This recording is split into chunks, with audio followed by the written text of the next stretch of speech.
रखिए। तो झारखंड में जब हमारा आंदोलन चल रहा था जल जंगल जमीन की, वहां पे हमको मालूम चला कि आदिवासियों की जमीन पे 10 लाख टन सोना है। कायदे से हमको क्या लगता है कि जमीन के अंदर में जो दबा हुआ खनिज है वो सरकार का है, खाली पड़ी जमीन जो है वो सरकारी जमीन है।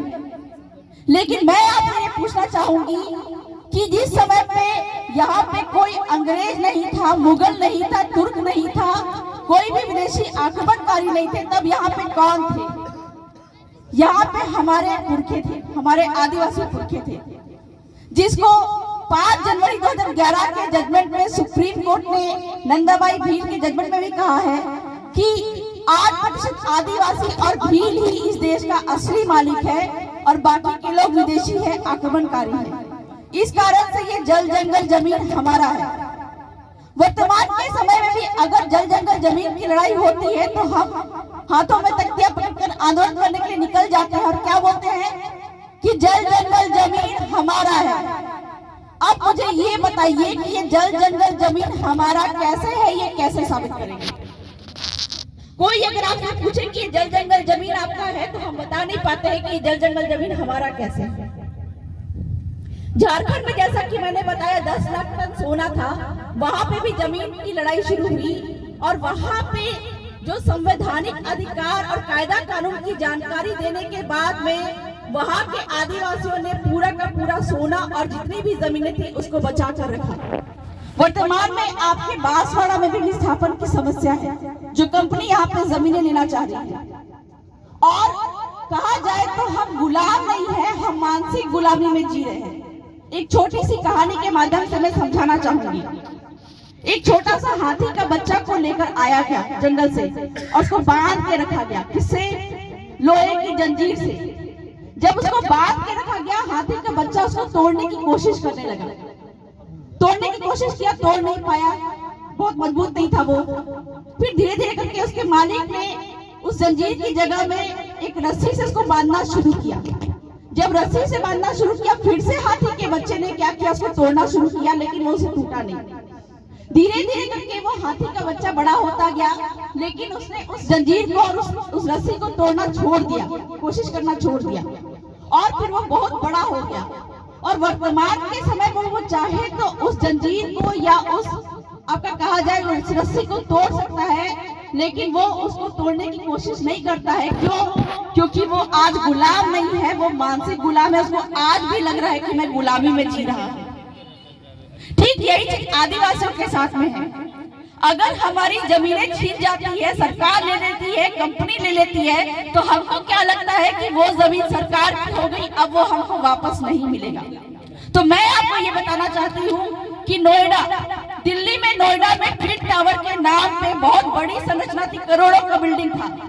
उसको सरकार ने यह तोड़वाया कि वह कानून संविधान के अनुसार नहीं बना हुआ है।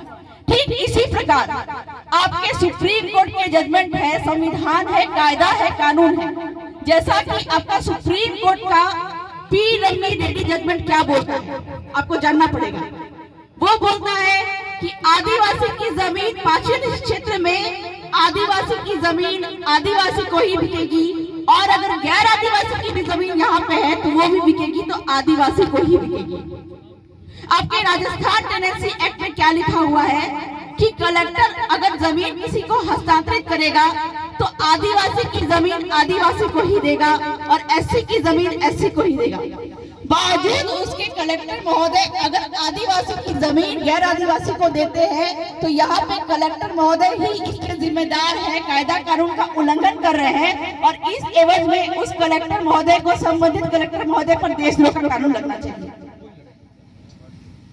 जैसा कि हुआ भी है, जहां जहां पे कलेक्टर महोदय ने कानून संविधान का उल्लंघन करके आदिवासियों की जमीन को किसी गैर आदिवासी को दिया है, वहां पे कलेक्टर को कोर्ट के सामने खड़ा होना पड़ा है। आपके गुजरात का ही मैटर है। गुजरात में दिल्ली मुंबई नेशनल कॉरिडोर के नाम पे भील आदिवासियों की जमीन पे 7 एयरपोर्ट, 7 रेलवे स्टेशन और 8 लेन की सड़क बनने वाली थी। पूरा भील प्रदेश जो हम बोलते हैं वो पूरा भील प्रदेश जाने वाला था। वहां के आदिवासियों क्या किया कि गांव के माध्यम से ज्ञापन बनाकर कायदा कानून डालकर उसमें उसको कलेक्टर महोदय को दिया। कोई भी इंसान मरने से नहीं डरता जितना उतना कोर्ट कचहरी से बहुत डरता है। कलेक्टर महोदय भी इंसान है, उनको भी कोर्ट कचहरी से डर लगता है।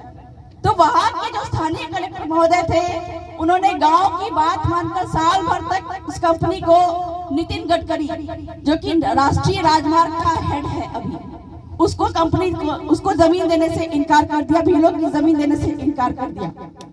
फिर वहां के भील स्थानीय कोर्ट में भी गए, गुजरात हाई कोर्ट में गए और वहां पे गुजरात हाई कोर्ट ने भीलों की जमीन को बचा लिया। वहां पे कलेक्टर महोदय को भी कोर्ट के सामने खड़ा होना पड़ा था।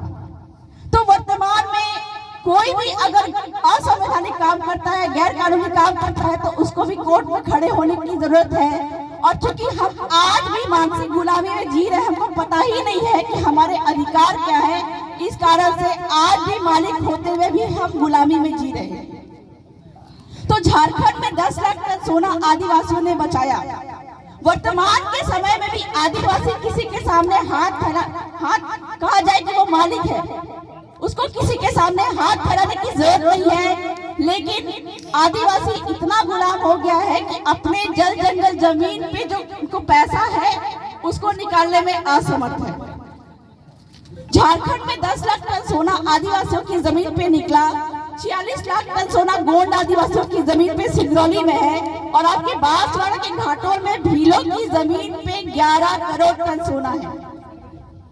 सुप्रीम कोर्ट ने अपने RM लोढ़ा जजमेंट में क्या कहा, जिसकी जमीन उसका खनिज। अगर ये सोना आदिवासी अपनी जमीन से निकाल ले तो एक एक आदिवासी के पास में एक एक हेलीकॉप्टर होगा, इतना पैसा आदिवासियों के पास में है।